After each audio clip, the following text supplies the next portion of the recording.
In this lecture and the next, we will discuss technology, the fourth industrial revolution, and artificial intelligence. A few years ago, a massive social change referred to as the fourth industrial revolution began transforming our lives. It fundamentally alters corporate marketing strategies, consumer lifestyles, and shopping habits. Therefore, in this lecture, we will explore how these technological changes are affecting corporate marketing activities and consumer behavior.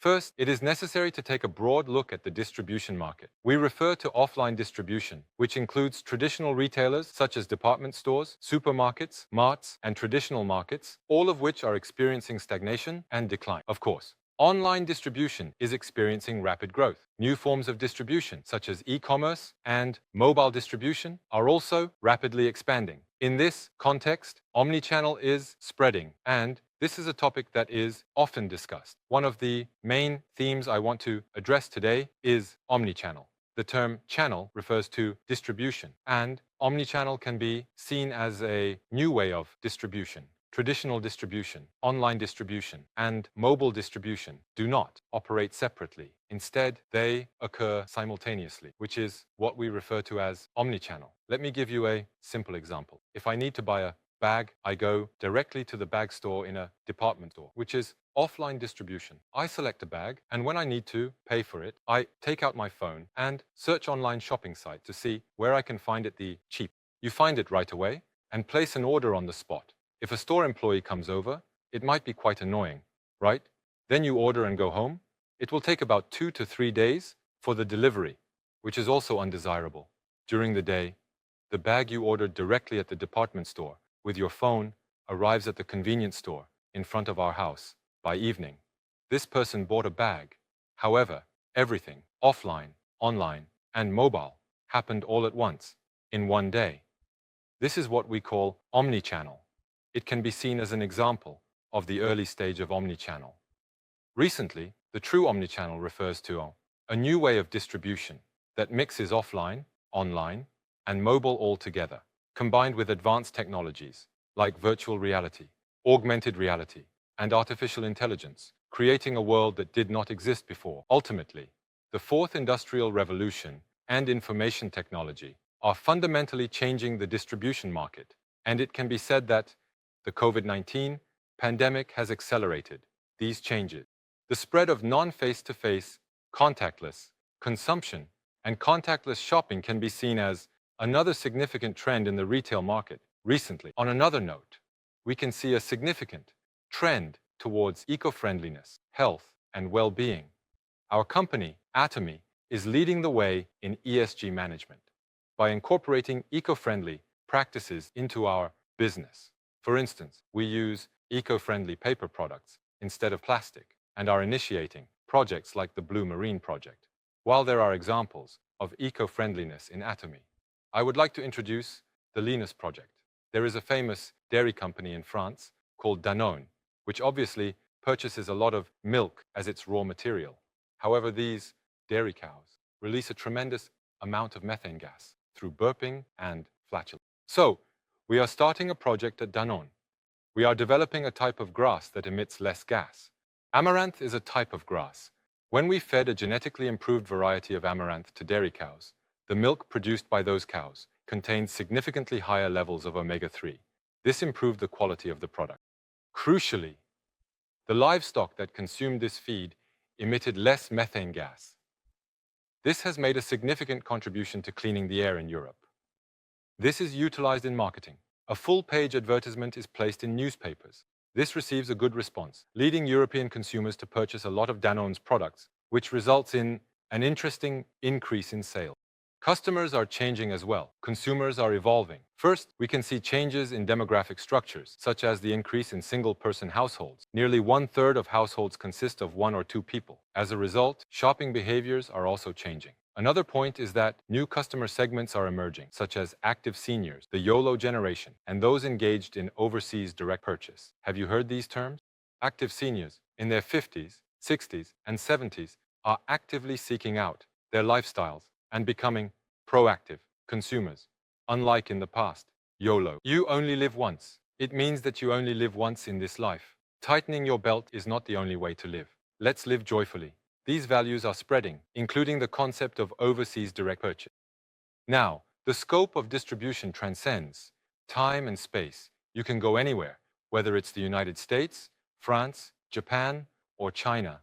With the internet and smartphones, thanks to this technology, you can search for and purchase the products you want from anywhere in the world, which is a new trend known as overseas direct purchase. This is particularly spreading among consumers, especially the younger generation, who are balancing work and leisure, seeking fun and enjoyment. As a result, this leads to a polarization of consumption or dual consumption behavior. Even if one does not have a high income, they might save money to buy a bag or a watch, which is happening now. In the past, this was considered a luxury, but now it is not. For these individuals, it represents a very important consumption behavior that can invigorate their lives. Positively, it can be seen as value consumption, while negatively, it can be referred to as dual consumption. These trends can be seen as a new phenomenon recently. Nowadays, you cannot live without the internet. Online distribution has become synonymous with distribution. In the past, certain products were categorized as online or offline, but now all distribution and products have become online. Internet companies, rather than traditional distributors, have emerged as new powerhouses in distribution. So, what is the largest distribution company in our country? What comes to mind, if we look at it in terms of transaction volume, it's definitely Naver. So, where do you think the second one is? Coupang is positioned below the traditional large retail companies that we know. Above them, there are companies that started on the internet and are now leading the way. A decisive event occurred when Coupang went public in the United States, achieving a market capitalization of over 100 trillion won, which was a remarkable event. Additionally, there has been the expansion of the delivery culture. Of course, delivery culture has existed in our country for a long time, but it has decisively spread due to COVID-19. As a result, businesses have started selling products directly. It's a business that delivers goods, a distribution business. Now, the scope of distribution has become meaningless. All industries have now been commercialized. One could view it this way. Recently, changes in services or shopping environments can be seen as the spread of non-face-to-face or contactless shopping. However, the foundation of this is technology. At technology-based service touchpoints, customers are able to do things for themselves. A typical example of this is self-ordering.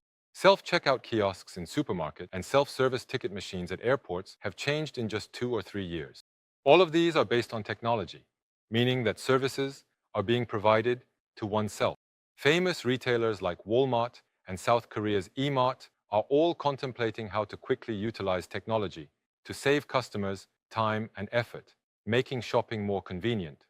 One interesting example of this is the change in shopping method. Have you heard of the term live commerce? It's also called labang.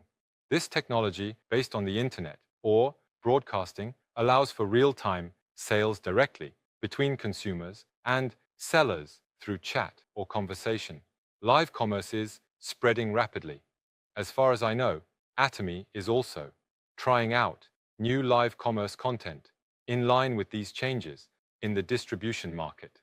I write for a magazine called DBR, published annually by Dong-A Ilbo, and I have titled my article as follows: A hyper-connected society. A new distribution begins. Today's society is a hyper-connected society. What is connected? Everything is connected. People to people, people to machines, and machines to machines. This invisible network, which we call connectivity, is fundamentally changing our society. In that sense, I would like to briefly introduce Choi Gang-geon. The end of ownership. The era of ownership is passing, and the era of connection is coming.